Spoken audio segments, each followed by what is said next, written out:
মাঝে মাঝে আল্লাহ আমাদেরকে দুঃখ কষ্ট দিয়ে পরীক্ষা করতে চান, এগুলো আমাদের জন্য খারাপ নয়।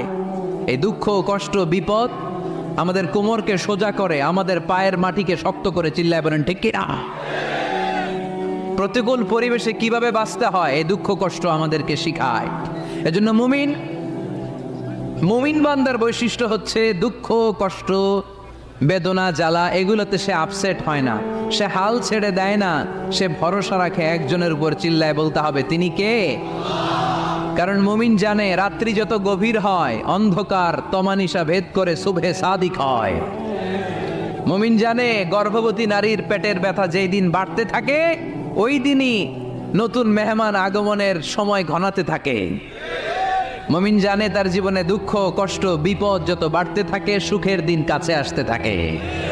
এজন্য মুমিনের হারাবার কিছু নেই। ইন্না মাআল উসরি ইউসরা, ইন্না মাআল উসরি ইউসরা। নবী হে, কষ্টের পরেই আছে আনন্দ, দুঃখের পরেই আছে সুখ। আপনি সমস্যায় পড়েছেন, ওই সমস্যার